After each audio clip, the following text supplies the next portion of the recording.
এখন নদীৰ অপমৃত্যু এসময়ত ফেৰী চলাচল কৰিব পৰা নদীৰ বক্ষ পৰিণত হ'ল পথাৰত মাছ কাছৰে উভয় নদী সুগভীৰ নদীখনৰ এতিয়া নাইকিয়া হৈছে অস্তিত্ব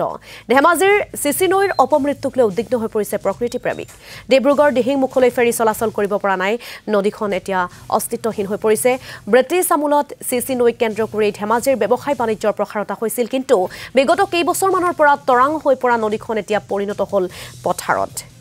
আৰু এই সন্দৰ্ভত আমালৈ এক প্ৰতিবেদন আগবঢ়াব সাংবাদিক সঞ্জীৱ কোঁৱৰে হয় বৰ্তমান মই উপস্থিত আছো এখন নদীৰ বক্ষত এই নৈখন হ'ল চিচিমুখ ঐতিহ্যমণ্ডিত চিচিমুখ অঞ্চলৰ চিচি নদী আৰু এই যে কৈ আছো নদী বুলি একমাত্ৰ ইতিহাসে ক'ব ই নদী বুলি বৰ্তমান এই নদীখনৰ অৱস্থা নদী নহয় এক নলালৈ পৰ্যবেক্ষিত হৈছে নলা বুলিও ঠিক ক'ব নোৱাৰি সম্পূৰ্ণ শুকায় খৰালি দিনত কোনো পানী অস্তিত্বই নাথাকে মাত্ৰ বাৰিষা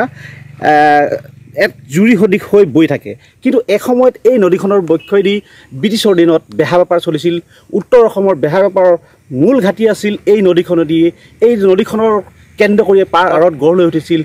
ব্ৰিটিছৰ আমোলত গঢ় লৈ উঠিছিল বিভিন্ন উদ্যোগ কল কাৰখানা আৰু ধেমাজিৰ অৰ্থনীতিত এক গুৰুত্বপূৰ্ণ ভূমিকা আগবঢ়াইছিল এই নদীখনে কিন্তু সম্প্ৰতি এই নদীখন মোক কেমেৰা সহযোগে দেখাইছে যে এনেদৰে শুকুৱাই নহয় এই নদীখন ক'ৰবাত মৰি গ'ল ক'বলৈ গ'লে ইয়াত ক'ব লাগিব যে ইয়াত এখন নদী আছিল কিন্তু বৰ্তমান এক শুকান এটা নলালৈ পৰিৱৰ্তিত হৈছে এইখন জীয়া নদী আমি এই নদীখনৰ ইতিহাস আৰু নদীখনৰ বৰ্তমানৰ অৱস্থাটো জানিবলৈ ইয়াৰ স্থানীয় লোকসকলৰ ওচৰলৈ যাব চেষ্টা কৰিম কি কয় তেখেতসকলে নদীখনৰ মৃত্যু হোৱাৰ কাৰণ আৰু বৰ্তমানৰ ইয়াৰ অৱস্থিতি সম্পৰ্কে এসময়ত নদীখন আপোনালোকে যিখন চিচি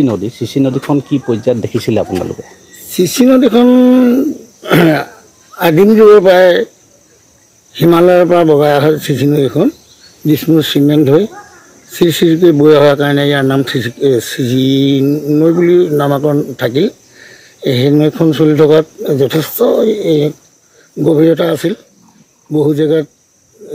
জেলুৱা জেং দি পিনে অন্ত 15-20 কুইণ্টেললৈকে এটা জেঙত মাছ উঠাইছিল